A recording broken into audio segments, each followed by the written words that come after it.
18,750 tons of acoustic stealth. The Ohio-class nuclear submarine represents the apex of oceanic deterrence, carrying 24 UGM-96A Trident I C4 ballistic missiles. Each of these vessels possesses the localized thermal and blast yield to erase an entire continental landmass. Yet the Pentagon realized this impregnable fleet of apocalyptic machinery had effectively been neutralized. They were not hunted by Soviet Alpha-class titanium hunter-killers. They were not compromised by acoustic signature leakage through their propeller cavitation. They were paralyzed by a mechanically machined beryllium sphere, no larger than a standard golf ball. To understand how a microscopic mechanical drift crippled the most destructive vessel in human history, we must execute a complete Boolean cross-section cut through the submarine's structural integrity. Let us strip away the outer anechoic acoustic tiling. We cut directly through the HY80 high-yield steel pressure hull, specifically forged to withstand the crushing hydrostatic pressure of 800 feet of seawater, a force exceeding 350 pounds per square inch. We bypass the pressurized water nuclear reactor compartment and isolate the vast missile deck. Here, 24 vertical launch tubes stand encased in a secondary pressure boundary, each holding a localized apocalypse. Let us render the polyurethane environmental seal of launch tube number 1 completely transparent. We are now looking directly at the 3-stage UGM-96A Trident I C4 missile. We will bypass the 80,000 pounds of Class 1.1 solid propellant rocket motor stages. We will isolate and focus our 3D cross-section exclusively on the absolute apex of the weapon, the equipment section directly below the payload bus. This is the location of the Mark V inertial guidance module. Inside this hermetically sealed, pressurized casing lies the mechanical brain of the missile, the gimbal-mounted gyroscopic platform. To isolate the fatal engineering flaw, we must command the camera to zoom in further, executing a material strip of the outer aluminum housing of the gyroscope itself. We are now looking at a perfectly machined, hyper-polished beryllium sphere. This is the core of the fluid suspension system. Beryllium is specifically selected by aerospace engineers for its extreme structural rigidity, thermal stability, and exceptionally low physical density. This sphere must spin continuously at tens of thousands of revolutions per minute to maintain absolute spatial orientation through gyroscopic rigidity. However, traditional mechanical ball bearings, no matter how precisely lubricated, inevitably introduce physical friction. Friction inevitably introduces localized thermal expansion, and thermal expansion permanently destroys the absolute mathematical precision required for intercontinental ballistic trajectories. Therefore, the engineers eliminated the mechanical bearings entirely. Let us make the surrounding containment cavity visible. Observe the rotation. The beryllium sphere does not touch any solid metallic surface. It is entirely suspended in a precisely formulated bath of synthetic fluorocarbon fluid. The sphere hydrodynamically floats within this liquid housing, generating its own liquid bearing as it spins. The clearance margin between the spinning beryllium sphere and the outer metallic casing is measured at less than 1/10 the width of a human hair. It is an absolute masterpiece of frictionless engineering when resting on a drafting blueprint. But a static blueprint does not account for the punishing, chaotic physical realities of a 6-month submerged ballistic missile patrol. Let us simulate the thermal and kinetic dynamics of the ocean floor. The submarine operates in deep waters, hovering just above freezing.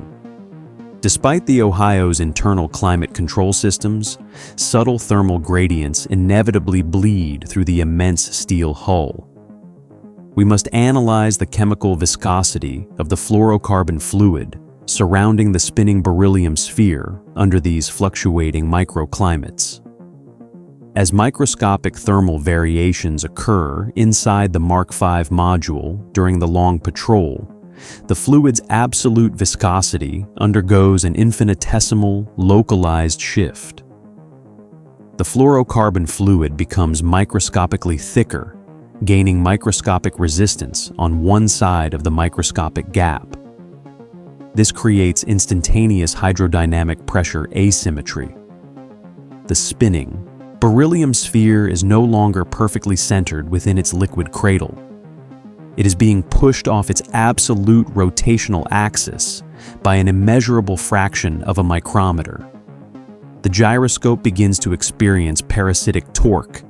In the strict realm of mechanical engineering, this phenomenon is categorized as gyroscopic drift.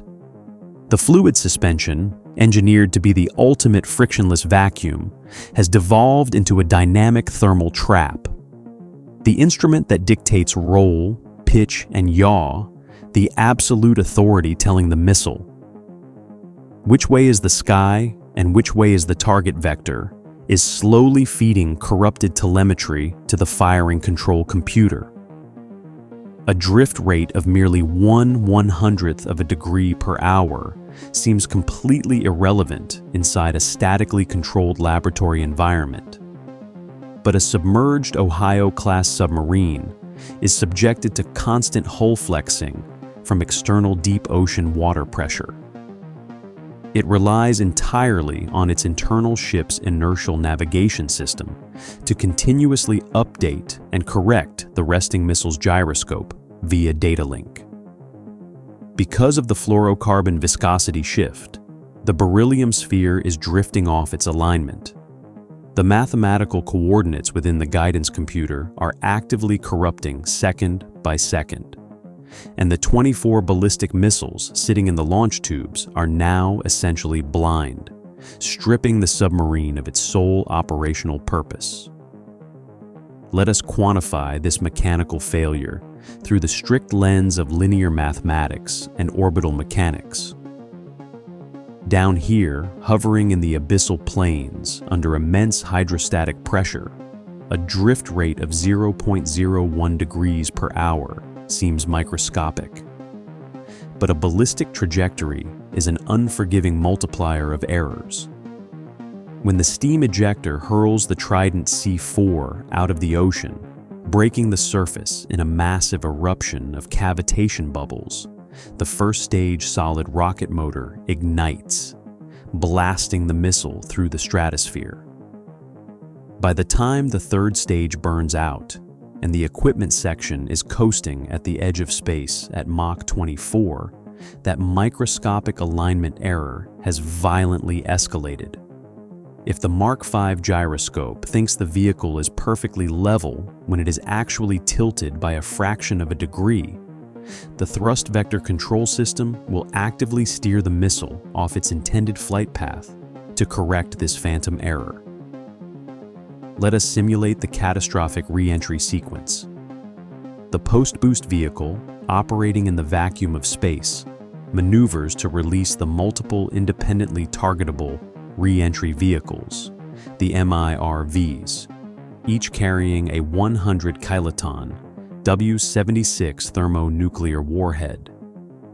Because the initial vector was corrupted by the degraded fluid suspension down in the submarine tube, the angle of attack during atmospheric re-entry is completely compromised. The MIRVs hit the dense layers of the atmosphere at an incorrect angle. The extreme thermal friction, exceeding 5,000 degrees Fahrenheit, would physically incinerate the warhead casings before reaching the optimal detonation altitude, or send them plummeting harmlessly into an empty ocean, missing their strategic targets by over 50 nautical miles. However, the failure mechanism goes deeper than just missing the target. It creates an internal digital civil war within the submarine itself.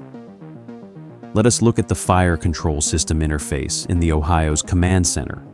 The submarine's highly accurate CNs, the ship's inertial navigation system, constantly pings the resting Trident missiles via a complex umbilical data link to update their spatial coordinates.